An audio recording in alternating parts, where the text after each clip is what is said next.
Hello, listeners. Welcome back to another episode of A Little More Personal, the podcast where I'm not asking you to think like me, I'm just asking you to think. My name is Peyton Pittman, and I am your host. This is the third installment of the Anna Nicole Smith series, and we are continuing to separate the celebrity image from who Anna Nicole Smith actually was, and figuring out how does one of the world's most famous models, a trailblazing model, Anna Nicole Smith, become synonymous or identified with terms such as bad mother, pill popper, drug addict, train wreck, and gold digger. Something's not adding up to me on that. So we're going to continue to figure out where that disconnect is coming from. With that being said, today, February 8th, is the 16th anniversary of Anna Nicole Smith's passing. So spoiler alert, she dies in 2007, and I think that it's only fair to continue with these restitutions. It has also come to my attention that I need to preface this episode with trigger warnings. So we are going to be discussing emotional abuse, suicide, accidental, but nonetheless, sizeism, medical issues, and substance misuse. So if you would, strap in, it's a big week. This is called the final insult because, as I mentioned before, it's coming to an end. And unfortunately, it is a disgusting end that we bring her to. So from 2003 to 2007 is when we're going to be talking about this. And then we'll talk about it the aftermath. And also, this week is a bit different. So if you want to view this on YouTube and watch me talk about Anna Nicole Smith as opposed to just listen to me do so, and there's going to be also visual aids, and you can just see how remarkable this woman was to look at. You can also do that on YouTube. This episode will be on there. And for those watching on YouTube, you will have to refer to the podcast until I catch up on necessarily animating those past two episodes regarding Anna Nicole Smith. So without further ado, here we go. As discussed in the previous episode, really the only conversations that we're having about Anna Nicole Smith at this time are that she's a gold digger, because once you talk about something for so long, we seem to think that it's true and take it at face value. So when the reality was Anna Nicole Smith married this man who was 63 years older than her, that she loved, that she took care of and kept alive for a lot longer than he was anticipated to live, she still gets labeled a gold digger. The one thing she didn't want, but, we have a way of just inserting ourselves into other people's business when we have no business doing so, don't we? That was one of the conversations. The second conversation was that Anna Nicole Smith had put on what I'll call a substantial amount of weight. To just play devil's advocate on that and, actually give this woman some credibility, Anna Nicole Smith, her entire career, openly spoke about depression issues, about physical issues, medical issues of her having seizures, insomnia, constant back pain, because her breast implants were 3 times the recommended cc's that you put into breast implants, 3 times the amount. So here's a fun fact for you. Anna Nicole Smith was supposedly carrying around 4 extra pounds of weight on her chest. I don't know what that feels like. I'm not hurting for assets by any means, but I will tell you, they hurt just naturally. I can only imagine how much of a pain and a burden it would be to carry 4 extra pounds on your chest. This was the pioneering days of breast implants. Breast implants were constantly exploding inside of these women, like literally leaking out and exploding in their chest. I don't know that she ran into any of those issues, but nonetheless, we've made a lot of progression through the years. How about that? Women definitely have it easier with breast implants these days. With that being said, this woman was very vocal about the fact that she was in emotional pain because of how we were treating her, physical pain. She had physical ailments. And unfortunately, we're going to get into this a little bit further in this episode, but maybe she wasn't a drug addict so much as her doctors were overprescribing her and in a very irresponsible way to be practicing medicine.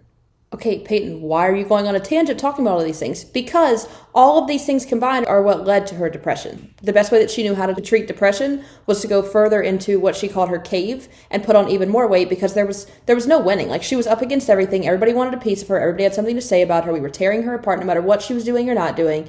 This woman couldn't catch a break. And unfortunately, we're going to go on to see that even until the end, she doesn't catch a break.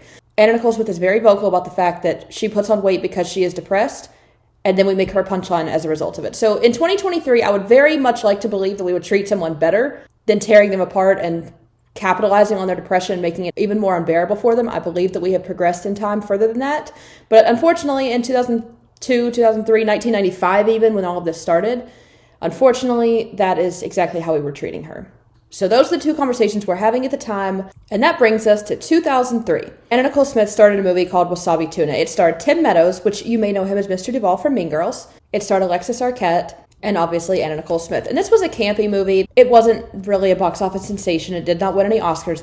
A really cool thing came out of that, and that was that a large part of the movie was filmed at a gay bar called The Abbey in West Hollywood. And so the city of West Hollywood named February 18th Anna Nicole Smith Day. So Anna Nicole Smith has a day named after her in West Hollywood. I think that is so freaking sweet. Anna Nicole Smith Day, February 18th, in case you did not know that. So we start off on a good note, right? And this brings us to a game changer, and that is Trim Spa, baby. Trim Spa was a dietary supplement designed for weight loss. The ephedra-based supplement was marketed by Trim Spa to help, quote, stave off hunger, until over-the-counter supplements containing ephedra were banned by the Food and Drug Administration in the United States in April 2004. Following that, Trim Spa then came up with a new recipe. Mind you, derivatives of ephedra were still given the okay by our good old friends at the FDA, but Trim Spa replaced their main ingredient of ephedra with Hoodia gordoni, and this is the product that Anna Nicole Smith would make world famous. That is right, listeners, world famous. In October 2003, Anna Nicole Smith becomes the spokesperson for Trim Spa. However, Anna Nicole Smith spoke on the Larry King live show about how she was taking the dietary supplement for months leading up to her becoming the spokesperson. So then Trim Spa knew that she was taking the supplement. She was just looking for a way to get this weight off. The main reason that she attributes this weight loss is because when Anna Nicole went on the Howard Stern show and he asked her, truly, guys, over 100 times in this interview to get on a scale because they were placing, he and his cronies were placing bets on how much she weighed, thinking it was 300 pounds, 280 pounds, 270 pounds, like all over the place. Callers were calling in from all over the world, promising to pay for her son's college, promising her son all kinds of extravagant gifts, just all kinds of things if she would get on the scale. Again, in 2023, I would very much like to think that if someone did that today, things wouldn't be going over so well, would they? Like, the entertainer wouldn't just be left on their own to say, no, I don't want to do this, and nobody come to their defense for them. But you never know. I think that guy's still around, Howard Stern. Not really sure. I've never listened to his show other than having to do research, and good Lord, was it painful to get through. After being berated for so long on the Howard Stern show, Anna Nicole Smith decides she has to get this weight off. So she ends up picking Trim Spa out of all of the different supplements that she could be taking, and Trim Spa finds out that she's taking this supplement, and they approach her to become the spokesperson, which she agrees to.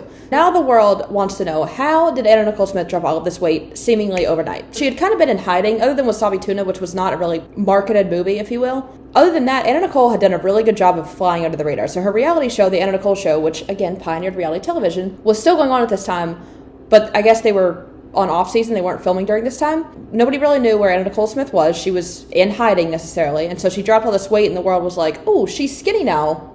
Let's see what she has to say. So we start to take her a bit more seriously, it seems, and I've prefaced this in other episodes. I was born in 1995, so I was like in third grade around the time that Trim Spa was around. I don't have any recollection of it. However, the people that I talked to that lived as adults in the 90s, 2000s, who can recall Anna Nicole Smith for both the glory and the downfall and whatever else we've done to her, they all remember Trim Spa so vividly. Like, it was a huge campaign, and even the things that I can find online, Trim Spa was massive. There were 6 very popularly run ads that showed Anna Nicole rolling on the beach with her brand new body, being desired by all of the men because of her new body. She had 2 billboards in Times Square. I don't know how hard it is to get 1 billboard in Times Square. I can only imagine how hard it is to get 2 billboards in Times Square. That's something in its own right.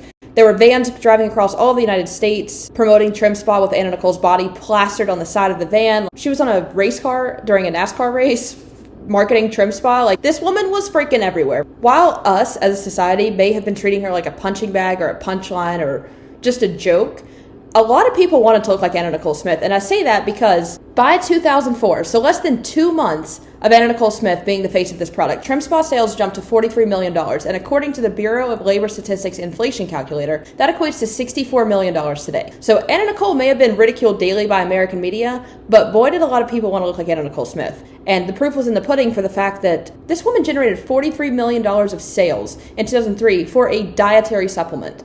Like, this wasn't anything that was expensive. You could buy this at GNC, Rite Aid, Duane Reade, CVS. Like, it was very easily accessible, and it was not outrageous by any means. And not for nothing, diet pills were far more of a fad in the 80s. They were still around, obviously, in the early 2000s, but not nearly like they used to be able to be marketed.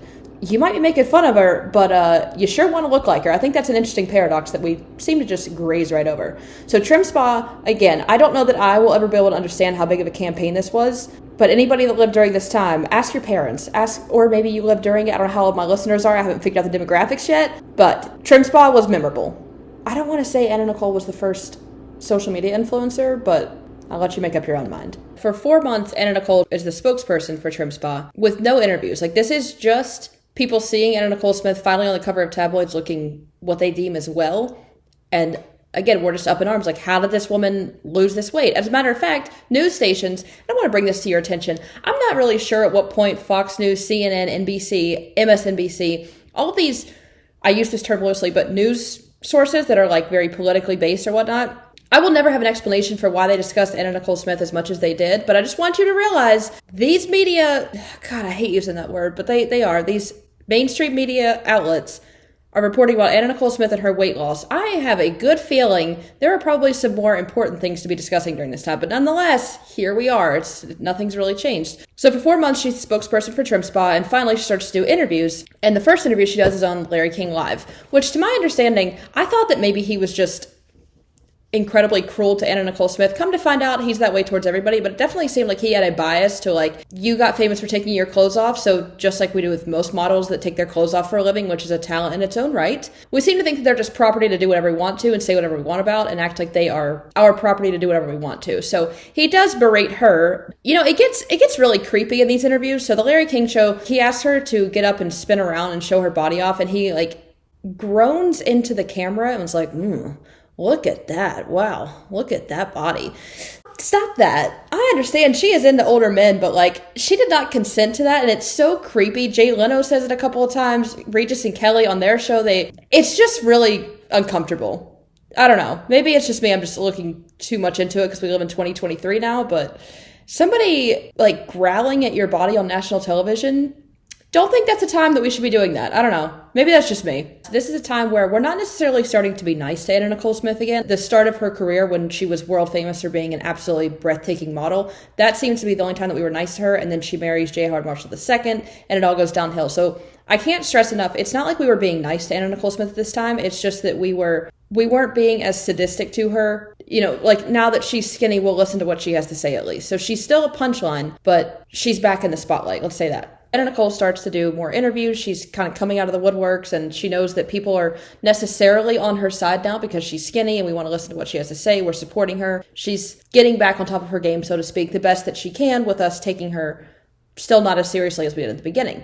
In May 2004, I don't know if you all remember this, if you all were alive for this or paid much attention, but Von Dutch was the brand in 2004. If you were anybody, you wore Von Dutch. And if you wanted to be like anybody, you wore Von Dutch. So Anna Nicole actually had a clothing line with them, and they had corsets, sweatpants, jackets, cowboy hats, tank tops. So she goes on Jay Leno promoting this clothing line, and again, he makes the conversation uncomfortable, talking a lot about her sex life. And I also want to bring this to your attention just for the fun of it. It was a statistic that I found, and that is that out of Jay Leno's top 20 celebrity joke targets, so O.J. Simpson's number 1, Michael Jackson's number 2, we just go down the list to Anna Nicole Smith number 7. Jay Leno made 55 jokes at the expense of Anna Nicole Smith in his career. Isn't that so interesting that these people that we pay to get to know us treat the people that he's getting to know like hell? But anyway, she goes on his show, and it's a cute interview, and she shows off her body. She does a really great job of deflecting the inappropriate questions that he asks. I really respected that about her. Good job. She's incredibly entertaining. Like, the crowd is remembering why we love her. For the first time, really, since about 1995, when she married J. Howard Marshall II, this is the first time that we're laughing with her instead of at her, because the Anna Nicole show, as I've discussed, was pretty damaging. As a matter of fact, in October, the last episode of the Anna Nicole show came on, and it was the end of season 3. And so the way that I see this is that Anna Nicole had lost all this weight, so what were we going to make fun of her about anymore? Like, it's not as much fun necessarily as this is in regard to American society. It was almost like it's not as much fun for us to watch someone skinny with a drug dependency issue that the doctors are enabling. It's exactly what I took from it. Which brings me to the quote on the front of the Anna Nicole DVD series is, "It's not supposed to be funny, it just is." I don't know if you've ever seen the Anna Nicole show. It is not funny. Watching somebody be out of breath as they're getting in the bathtub, not knowing where they are, stumbling, not being able to get through their words because they're under the influence of prescription medications. And not for nothing, reality television all has directors. Like, there's a director title at the beginning of every single reality show. All of them. Doesn't matter if you're not ruled out for any reality show. They all have a director credit. I'm not exactly sure what role a director plays in reality. That sounds like an oxymoron to me. But with that being said, these cameras are in her house nonstop, right? So these producers, these directors, coordinators, anybody who's watching these cameras can see that Anna Nicole Smith is taking all these prescription medications, and they are exploiting her. That's exactly what they're doing. And exploiting her to know enough to say that it's not supposed to be funny, it just is. I'm not really sure what your ethical approach is on that. To me, that's pretty sick, but E-Network is the way that it is. Anna Nicole also in 2004 stars in Kanye West's The New Workout Plan video, and she is showing off this impeccable body that she has. I'm a firm believer that Anna Nicole Smith was a bombshell, no matter what the phase of her life was, but I mean, she looks fit as hell. So put a pin in that. She's in Kanye West's New Workout Plan video. We'll come back to that. On December 1st, Anna Nicole wins the VMA Video Music Award Biggest Makeover of 2004. You want to hear how 2004 this is? Bridget Nielsen and Flava Flav present Anna Nicole Smith with this award. And Anna Nicole accepts her award on stage, and the crowd just absolutely goes mad for her. Why? Because she is a fantastic entertainer. You can say all you want that she doesn't have talent, if that's the approach you want to take, but she is an entertainer, and that is a talent in its own right in my mind. Well, I hope that you enjoyed this short stint of us being nice to Anna Nicole, because on December 8th, it comes to a crashing halt, and that is when Anna Nicole Smith goes to the American Music Awards to introduce Kanye West, because she felt that she owed it to him because she was in his music video. So even though she had had 2 seizures the night before, she felt that it was necessary, even though her team, enablers or not, her team advised her not to go on stage, that it was a bad idea. Why was it a bad idea? Because do you know what a seizure does to you? I didn't really know. I don't know how familiar you are with seizures. I took the liberties of looking up the physical changes, and that is difficulty talking, may stop talking, make nonsense or garbled sounds, keep talking or speech may not make sense, repeated blinking of eyes, eyes that move to one side or look upward or staring, slow to respond or not be able to respond right away, confused, difficulty talking or writing, feeling fuzzy, lightheaded or dizzy, pupils may dilate or appear larger than normal. So all the things that were in Anna Nicole introducing Kanye West. What happens at the American Music Awards is that when she goes on stage, again, she's showcasing her body, so she comes up in this skin-tight black dress, rocking this body, might I say. She saunters on stage up to the podium, and she uses her hands to accent her body, dragging them all the way up above her head, and just leans her head back, waiting for everybody to stop applauding, then points to her necklace that says, "Trim Spa Baby," because her catchphrase during this time was, "Trim Spa Baby, like my body." So that's exactly what she says. And then just grins at the audience, and they applaud, and because she's skinny now, we like her, right? That's American society. And then she goes to the verbal part of introducing Kanye West, and just like they say with symptoms of a seizure, she sounds like she just had a seizure, much less 2. What in the... I can't imagine what that puts your body through, but happening the night before, I would be in no mood to go on stage to present somebody with...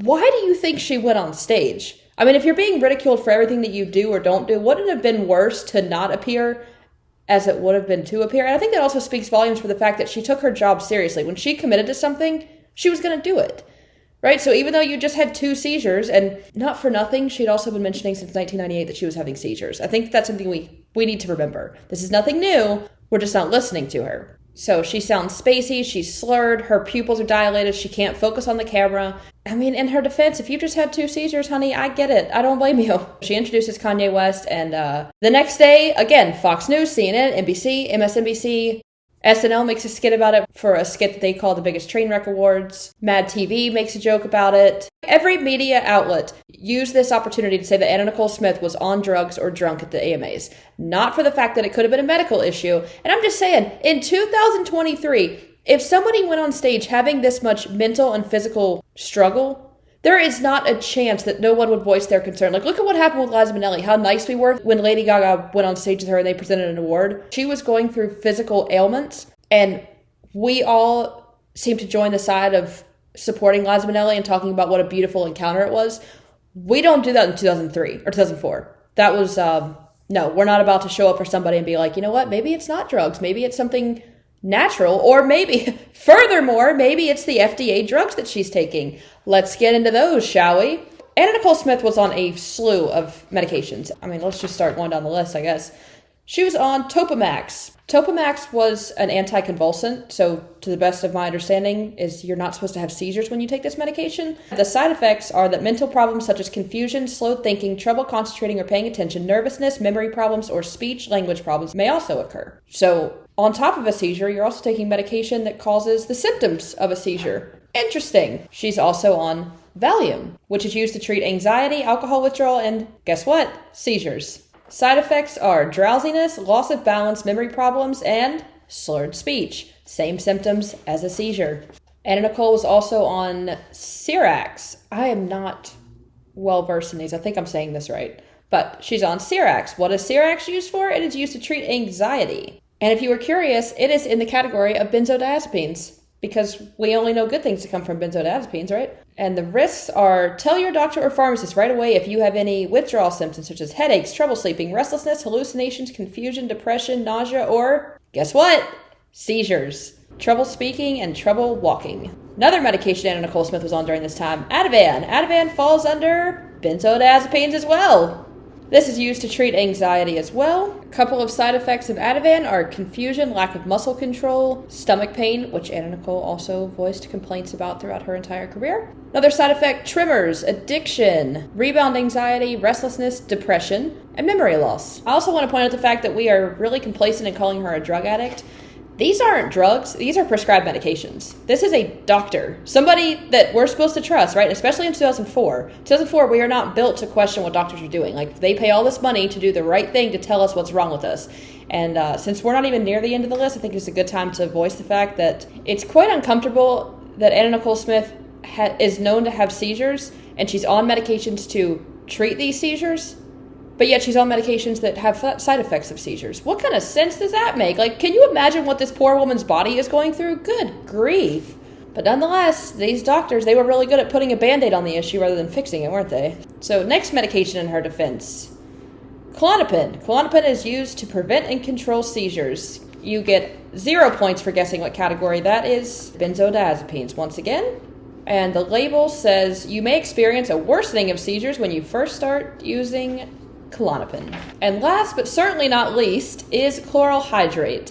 This medication is used to calm you just before surgery or other procedures. It belongs to a class of drugs known as hypnotics. You may experience withdrawal symptoms such as sweating, trembling, anxiety, confusion, or I'll let you fill in the blank. Just kidding, I'll do it for you. Seizures. Now that we've gotten that out of the way, December 8th, every news source certainly had valid reason to say that Anna Nicole Smith was drunk or on drugs. No doubt about it. Couldn't have been an underlying medical issue. Couldn't have been the seizures that she had the night before. And people are still so satisfied in talking about it, being on drugs or drunk, that an article from 2019 addresses Anna Nicole Smith's slurred speech at the 2004 American Music Awards, "You Like My Body," will forever be remembered in infamy. Slurred and stumble, sparking widespread fears about her health.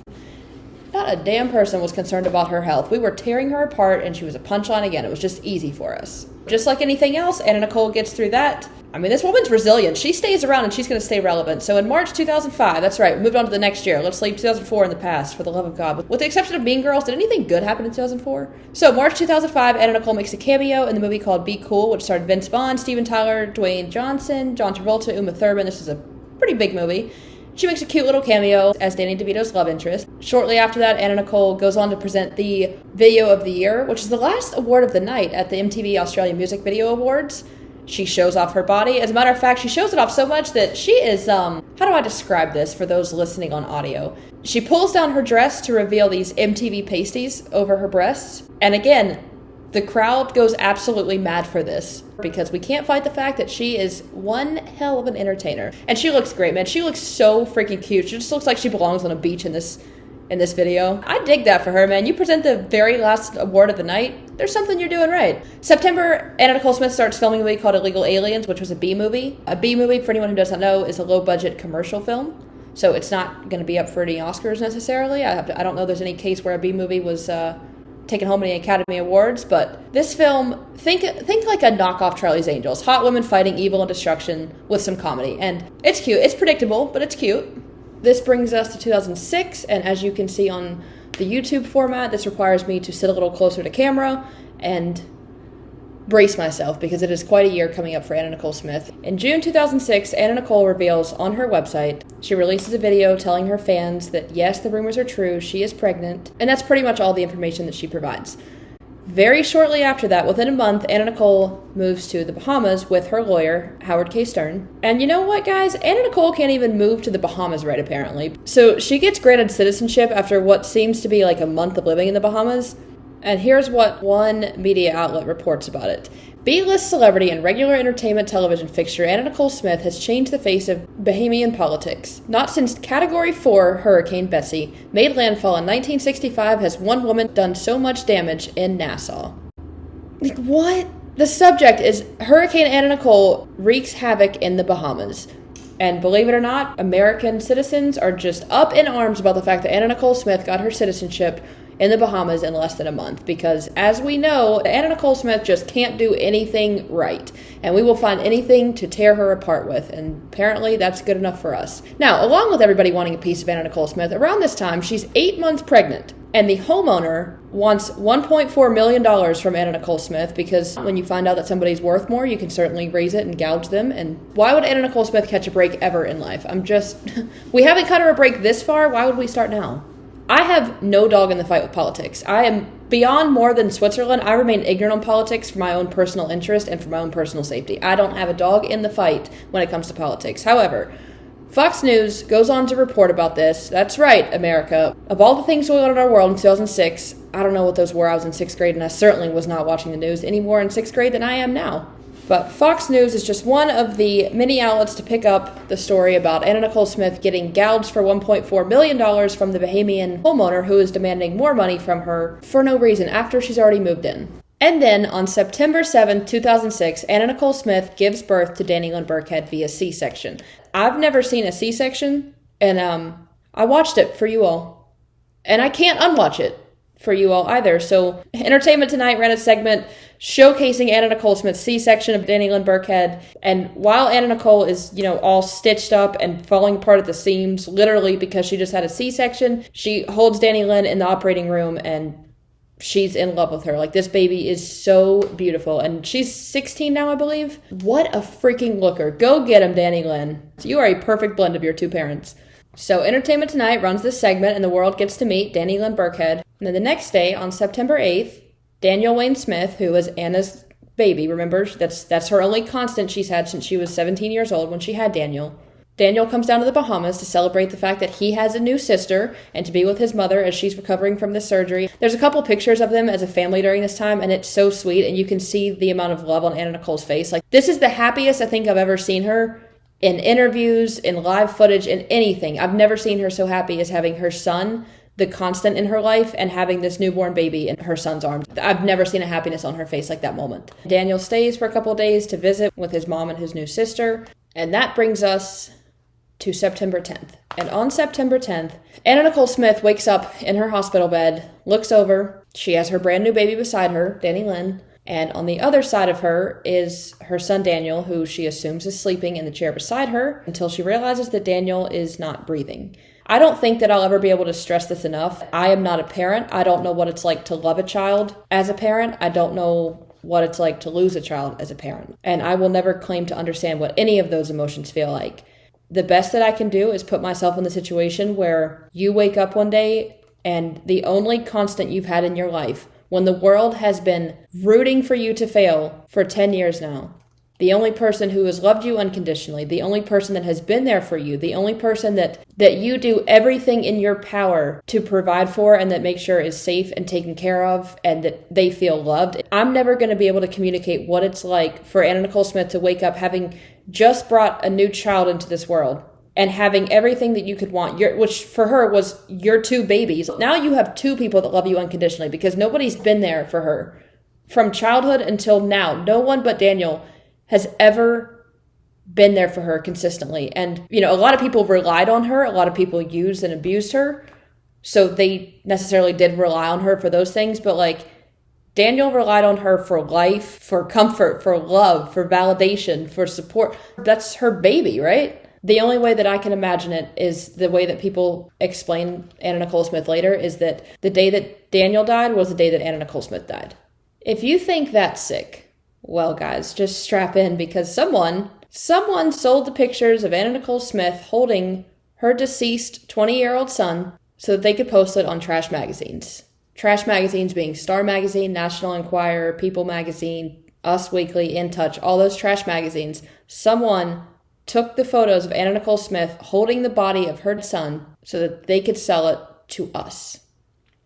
Another thing that I've thought about that may not even matter, but just something that I've thought about, the agony that woman would be in and the way that she would be expressing emotions, I can only imagine would be that she was quote unquote losing it, absolutely coming out of her skin, unglued, losing it. I don't know what a C-section feels like, and I don't know what it's like to lose a child, but I feel like the recovery of both of those would not go well hand in hand with one another. Like, I'm sure that the emotional pain was far worse than the physical pain of probably tearing the stitches from your C-section.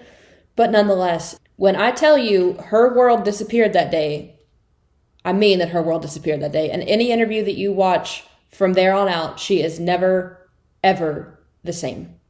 And absolutely understandably so. And right after this episode is going to be an interview with a friend. She lost a daughter to suicide. And we talk about the taboo topics of that and what surrounds it and what it feels like as a parent to lose your child. And so luckily I had this conversation with her to be able to have the most minuscule understanding of what that would be, or at least be able to try and put myself in a better position to understand those feelings to the best of my ability. The way that I see it is truly like Howard K. Stern describes it, how Anna Nicole's friend Ray describes it, how Larry Burkhead describes it, is that the day that Daniel died was the day that Anna Nicole Smith died. Just to throw this out there, Anna Nicole Smith had so much of her identity tied to her son. There was not a single interview, not one interview that Anna Nicole Smith did in her career where she did not discuss her son Daniel. Not one. Everything that Anna Nicole Smith did in her life was for her son.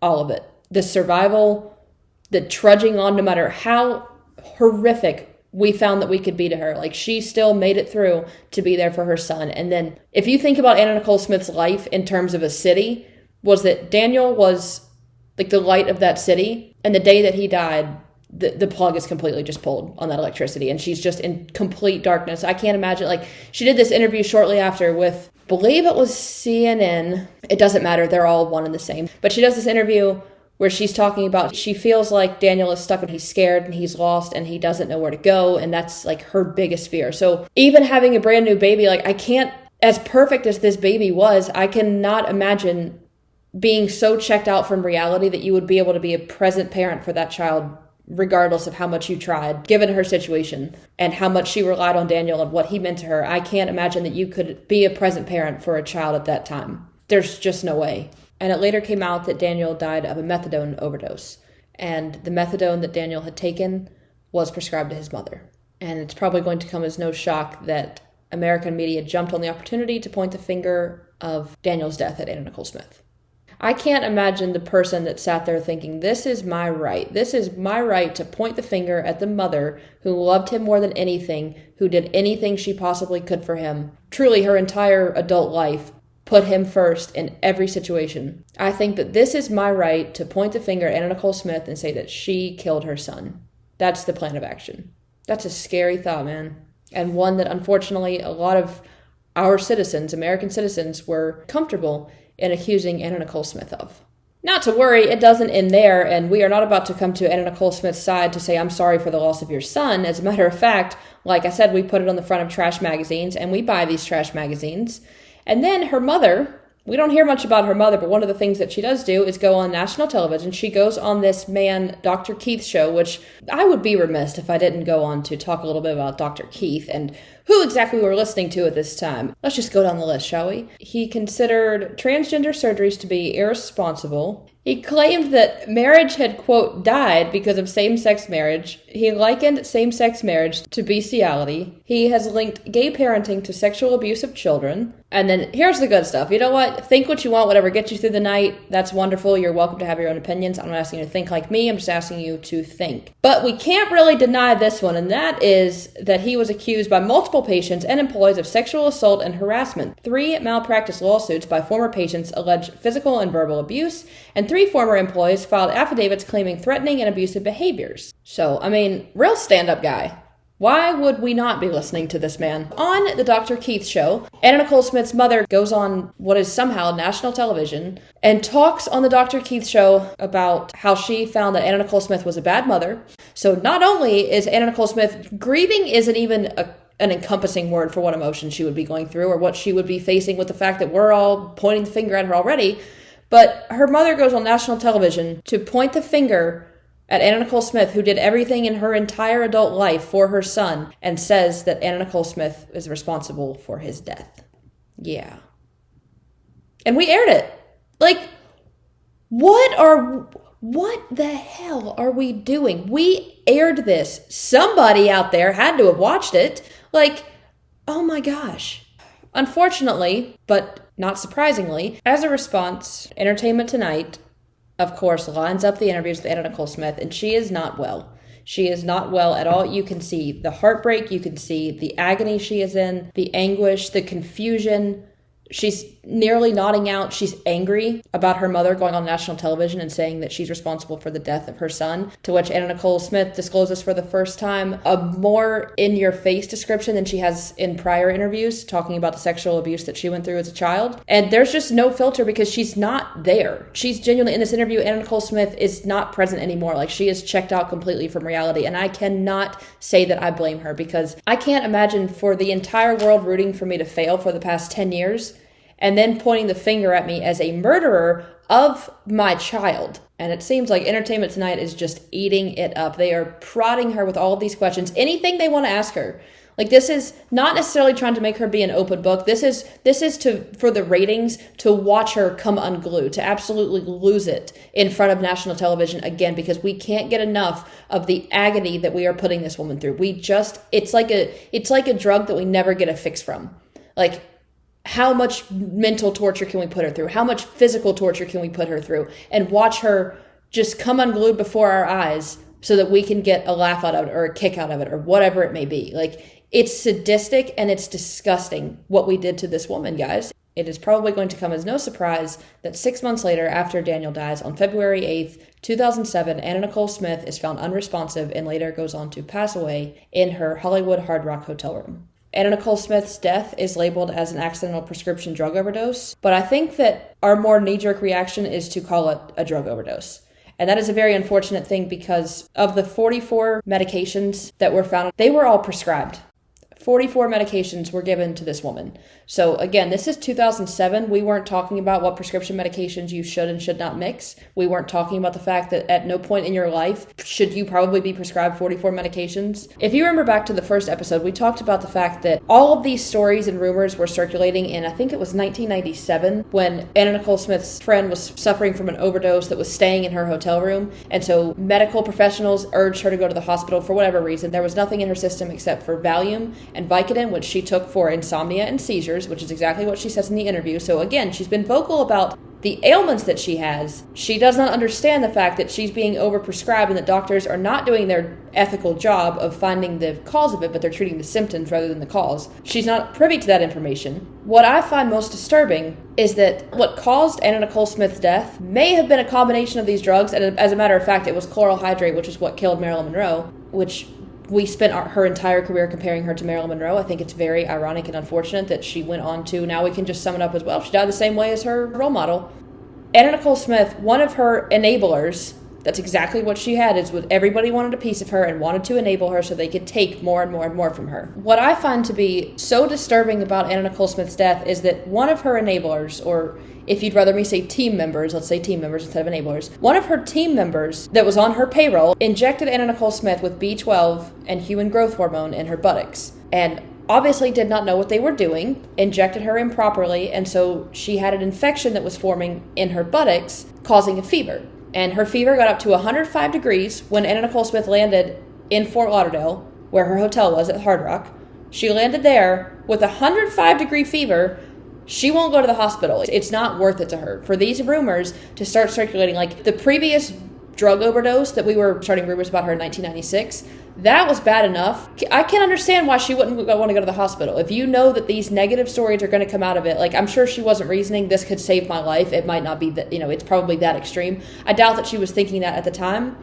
And it was just B12, it was just her human growth hormone. Like, it's not like she's going to overdose from those. However, the infection in her buttocks got so bad, obviously your body's trying to fight it off. She's 105-degree fever. They stick her in the bathtub trying to cool her down. They're trying to give her oral hydration. Like, they're trying to get this fever down anyways. And she is not willing to go to the hospital to get the help that she needs because it's just not worth it. Getting dragged through the media one last time is just not worth it. And you know what?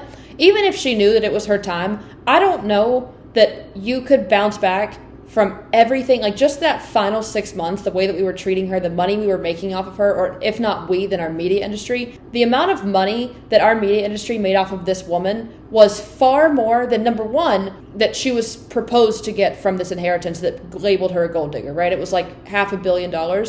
American media made so much more money off of Anna Nicole Smith in her career just from negative, invalid, unsound, unethical stories. That seems like a crime. I understand like publicists don't want to go down the line of the gray hair effect, which is to say that there's so many stories out there, you would have to sift and sift and sift to be able to have a lawsuit against each one. I have this ultimate dream, guys, and it's that when a trash magazine or any kind of mainstream media outlet, Fox News, CNN, TMZ, E! Network, People Magazine, which is like the most astute of all trash magazines. However, it's still such a joke. I don't understand how we're still supporting it and paying $7 or whatever it is for trash magazines to get lied to. I know that we're better than that, but for some reason these institutions still go on. But this ultimate dream of mine is it should be you get one chance. If you report something that's not accurate, shut that entire entity down. Because overnight, we would no longer have trash magazines. We would not have political news sources. We would not have these things that are feeding us nonsense and dragging these people down and dumbing us down in the process as consumers.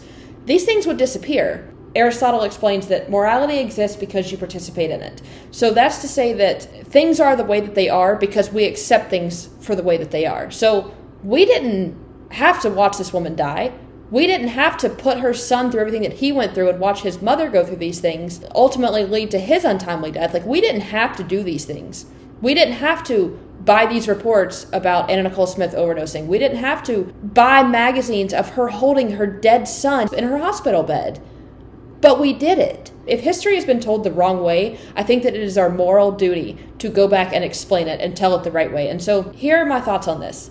Anna Nicole Smith has one living heir, and that is Danny Lynn Burkhead. In 2014, I went through hell and half of Georgia finding out where Larry Burkhead lived because I wanted to go to his doorstep and explain to him these were the formative thoughts of what I wanted to do with Anna Nicole Smith's image, what I'm doing now. And I found out where Larry Burkhead lived, went to his doorstep, knocked on the door, and I hear this girl say, "Dad, there's somebody at the door."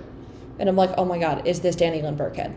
And when I tell you I went through hell and half of Georgia to find out where he lived, I truly mean it. And I have no problem just inviting myself to go in there and state my cause because I knew it was for a good reason. And so Larry Burkhead opens the door in a backwards hat, basketball shorts, and just a plain t-shirt. And at 19 years old, I just break down. I start crying like uncontrollably. I have no idea what I'm supposed to say. Like, I have all these things lined up in my head. I have an expo board in my car, and I'm just gushing at this man about like, we have to do this. This is what's right, blah, blah, blah. And he's like, okay, calm down. He said, is this for like a college project or what are you doing? And I said, no, this is because it's what's right. Like, this has to be done. I have very vague recollection of it, but I remember him being in support of it. And I came back that Wednesday, and I guess that we spoke. I don't really remember all that much of it. But during that first encounter, Danny Lynn poked her head out, opens this huge, beautiful, like mahogany looking door, pokes her head out.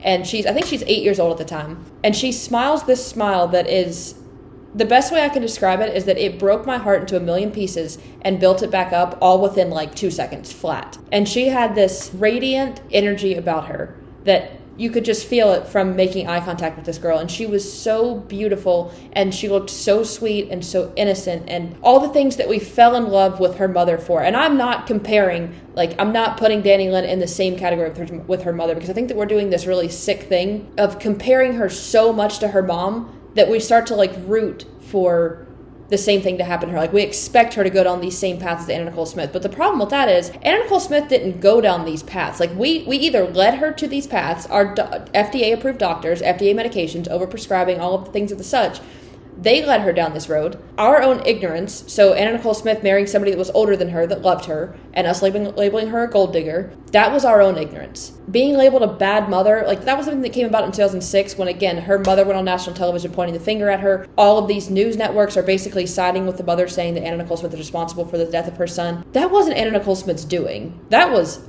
us doing what we had no business doing. That was none of our business, and we had absolutely no right, after 14 years of Anna Nicole Smith being famous and being known. Like I said, there wasn't an interview that Anna Nicole Smith passed up an opportunity to talk about her son. She never did not talk about her son. So this image of bad mother just got pinned to her the last 6 months that she was alive, and unfortunately, it has stuck 16 years later. So I'm not comparing Danny Lynn with her mother in that sense. I'm saying all those things that I felt just looking at this 8-year-old in the eyes and being like, oh my God, I can only imagine what that was like for her creator, for Anna Nicole Smith. She has a great father, and she has a great foundation, and her dad does such an incredible job, I think, of keeping her out of the talons that can be the media industry, and that often is the media industry. He has full control of putting her in the light that she should be put in, understanding that she necessarily is a public figure, but she's not. She's a child, and she deserves to be a child, and you are not going to do to my child what you did to her mother. You know what's really cool to think about, but kind of scary, is that one day, and I don't know that it will ever happen, but the possibility is there that if Anna Nicole Smith's daughter, Danielle Lynn Burkhead, ever came out to the media and said, we need to talk, and talked about everything that we put her mother through, the way that, and I say we, meaning our media industry is the way that it is because we support it. It is because we pay for it to be funded. We are the ones buying trash magazines. We are the ones turning on Fox News, CNN. We are the ones turning on these talk shows, whether it's Oprah, Dr. Keith, Dr. Phil. Why is Dr. Phil, to my understanding, this man is not a doctor. Why are we calling these people doctors? It's fascinating to me. This one goes over my head more than any other quote-unquote news outlet. How is TMZ a media outlet? I've never seen anything trashier, tactless, or ignorant as TMZ. I truly have never seen something so despicable as TMZ, and yet it is always raking in the numbers. It must be one of those things we accidentally leave our TVs on and go in the other room or go to sleep after watching an episode of TMZ, I would only imagine you've got to drink yourself into oblivion, because how do you get through it otherwise? But it's got to be one of those things we accidentally leave that television show on, right? There's none of us are dumb enough to watch that, and I know that. I know that my listeners are smart enough to know this too. But it's got to be an accident. There's no way. There's no way TMZ does well. There was not a single media outlet that did not cash in on Anna Nicole Smith. And I will say, of all the interviews that Anna Nicole Smith did, Jackie Collins and Arsenio Hall were both, I wish that those people had talk shows still.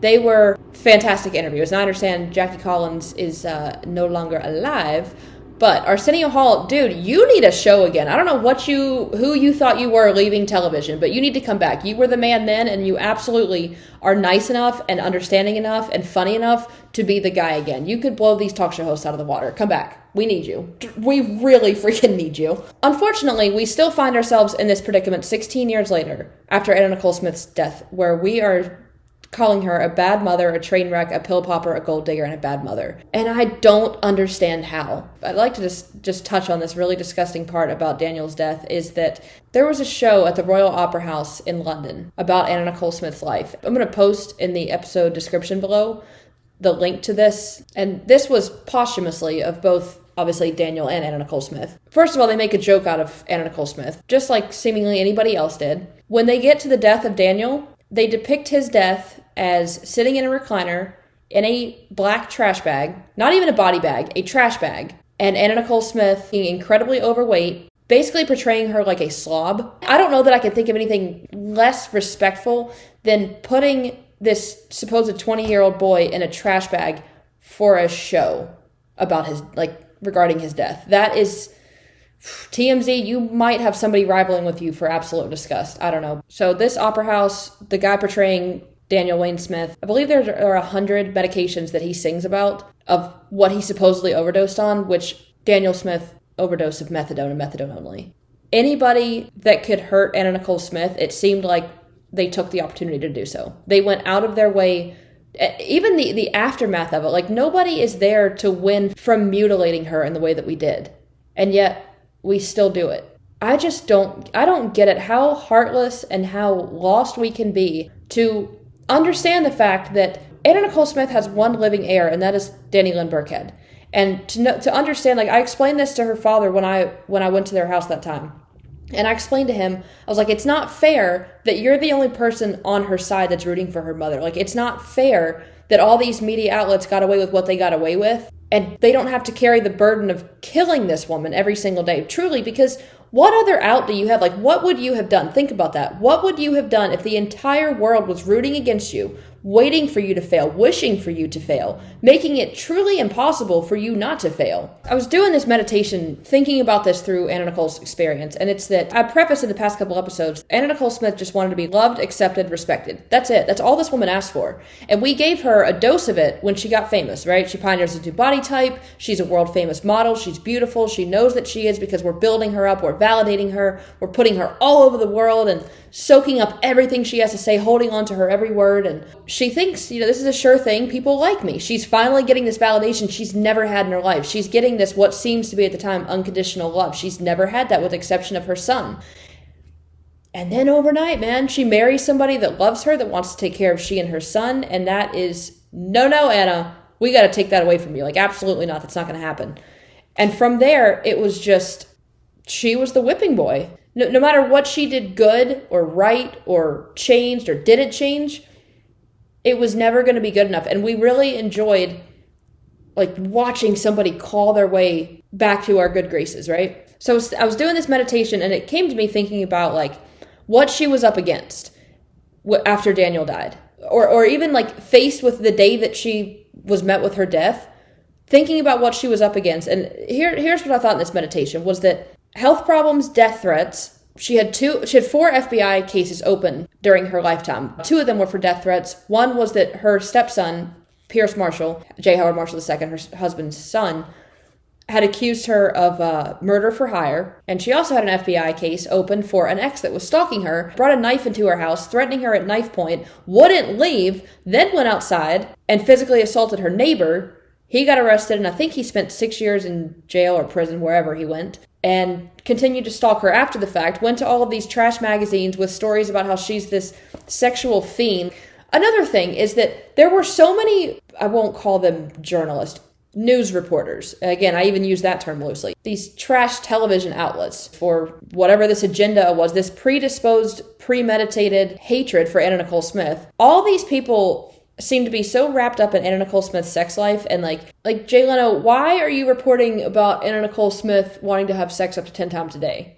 Like, is that unhealthy? I don't understand. This ex that was stalking her went to, I believe it was the Globe, and told this story about how she was just insatiable and they had sex all the time and that she was great in bed and blah, blah, blah. And so the Globe emailed Anna Nicole Smith, like basically blackmailing her, saying, you either report to us by this time to give us your side of the story, or we're running this story. I don't get it. I don't know. Like, if you read Penthouse or Playboy for the articles, I'm sure that there's like, risque stuff in there or scenarios that you would go through. But the Globe, why are you reporting about somebody's sex life? I think that's just so uncomfortable. I'm just baffled that we reported things like this and that we consumed things like that were reported. It's wild to me. I digress there for a second, but I was doing this meditation thinking like Anna Nicole Smith was up against health problems, a multitude of them, death threats, open FBI cases. She had just lost her, not her literal baby, but the only constant she's had in her life. She had just had a baby that media already berated and demonized, throwing on the cover of every single news source. She had legal proceedings that she played zero participation in. She still had yet to grieve the loss of her husband. She still wasn't given a day to do that. She was up against FDA medications and doctors. She was up against everybody wanting a piece of her. She had nobody out there that was wanting her or loving her or accepting her, with the exception of her son.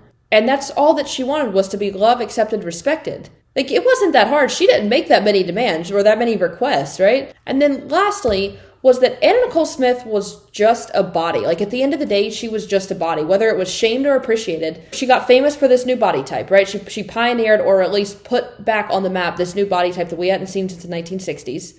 And then she put on weight. We scolded her for that and was like, ooh, absolutely not. You're disgusting. Anna Nicole Smith plumps it out, like I talked about in the first episode, how damaging that was to her. So now she's considered fat. Then she loses the weight. She loses like 100 pounds. And then we like her again because she's back to fit and looking good. And then her husband passes away and she's depressed. Then she does what she calls going back into her cave and putting on even more weight because she's falling deeper and deeper into a depression, and she's medicating herself. Well, the doctors are medicating her, but she's falling deeper and deeper into this depression. She's reasoning with us, right? She's letting us know, I'm depressed. Can you all back off? In a very nice way, because this woman seemed to have an unlimited amount of patience. She would be pulled away from fans. She would stand her 5'11" self on the ground, solidified, not going anywhere until she signed every single autograph, messing with the paparazzi so they'd be nice to her, voicing to them, hey, you are really mean to me. I'd appreciate it if you wouldn't give these nasty stories to trash magazines, and would blow kisses to everybody, do anything that she could for people to like her. And yet we weren't nice. Which I think goes a long way to say that having a big heart or wanting people to like you is probably more damaging than not giving a damn what people think about you. I think that was probably the demise of her, because we prey on the vulnerable. We've covered a good amount of the aftermath of it, but this woman, if not Anna Nicole Smith, during the time of her being alive, deserved better. Her child definitely deserves better for her mother to be remembered as something, and her brother to be remembered as far more than things that they're remembered for. Like, Daniel is remembered as dying of a drug overdose. Like I said many times in this episode, I can't put myself in the situation of understanding what it's like to be a parent losing their child, or a parent growing up with this child, you know? While I can't imagine that, I can imagine, to the best of my ability, what it would be like as a child watching their only parent, truly their only parent. Like, Anna Nicole Smith was Daniel's mother and father. She played every single role that he had in his life. That was Anna, completely by herself. She was the epitome of a single parent. I cannot fathom the mental anguish that it would put you through to watch your mother constantly be mutilated and humiliated and used and just treated so horrifically by everyone for the better part of your entire life. And the anger that would have to put you through, and the embarrassment that would put you through, and the sadness and loneliness and people teasing you about it. I don't know, this story just deserves better, and I hope that after listening to this episode, that whoever's listening is more likely to talk about things like this. Where righting our wrongs is an incredibly important thing to do, in my opinion anyways. I'm not asking you to think like me, I'm just asking you to think. Is it more important to blend in with everybody and follow along with the status quo of what we deem Anna Nicole Smith to be, a bad mother, a pill popper, talentless, etc.? Is it more ethical, is it right to go along with that status quo of saying those things and just blending in so that you fit in with people? Or is it better to be like, you're misinformed about this, but it's not your fault, because we've all been misinformed about it. It just takes educating yourself on things like this, where our media outlet, American media, fell short, where they willingly and blatantly misinformed us and lied to us. The accurate representation is that they lied to us. Is it better to voice, we've been wrong this entire time, and it's okay for us to be wrong so long as we do right from here on out? And to Larry Burkhead and Danny Lynn Burkhead, maybe other people have done it also, but I'd like to take this time to apologize for the behavior that we've let go on for so long. And it's not fair to either one of you, and it's not fair for these things to keep perpetuating and manifesting further and further more when none of these titles were earned. I know, because I've done the research, that Anna Nicole Smith was a good mother, that she was a trailblazer, that she was a victim. More important than I think anything in this story is that Anna Nicole Smith was a victim. She was a victim of society. She was a victim of media. She was a victim of doctors. She was a victim of lawyers. She was a victim of enablers. And granted, she was an adult. She could have stood up for some of these things. But when everything is stacked against you, like, if there's nowhere for you to go, there's no room for you to go up, because there's no one allowing for you to go up. Like, this isn't a glass ceiling situation, guys. And I think that's important for us to understand, is that this has nothing to do with her finding the strength to go above and keep going. This has to do with, we capped it for her. Like, this was keeping her in a prison where she was never going to get out. It's like putting somebody in a well without a rope or without stairs or any escape, and just watching it, like pulling up a chair to look down in the well and be like, you're not going anywhere. Like, what are you doing? Why are you even trying, basically? That is exactly how I treated Anna Nicole Smith, and it's pretty sick. So to the family, to Danny Lynn Burkhead and Larry Burkhead, I do apologize for any role that I may have played in it, and I apologize on the behalf of the society that I have perpetuated and played a part in making this horrific. And it's not fair, and it's not right, and hopefully some restitutions can be made to you all, as it might be a little too late. It's not even too late to do it for Anna Nicole Smith. Like, we have every resource to clear her name and to leave a beautiful image of her behind, as she well deserves. So that brings us to the end of the Anna Nicole Smith series, for now anyways. Who knows, might have some thoughts come up later in life, but I'm telling y'all need to be careful. Media outlets out there, you need to be careful about what you're saying, and you might want to retrace your steps, because the day that Danny Lynn Burkhead decides, we need to talk about what you did to my mom, y'all are in trouble. Oh my goodness, I fear that day for you. If you haven't thought about it yet, that is a scary thought, but it's so beautiful. Oh, I hope that girl gets to do that one day.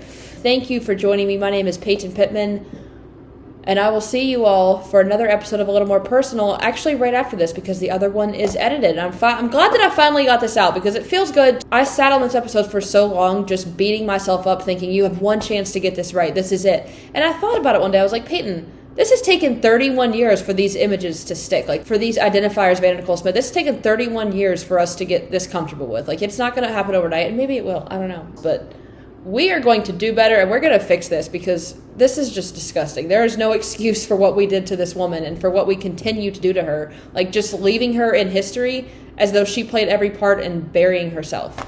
Not okay with that.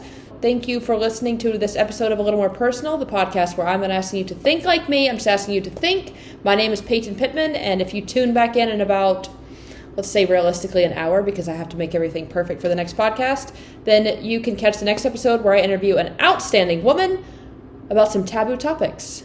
Thank you for joining.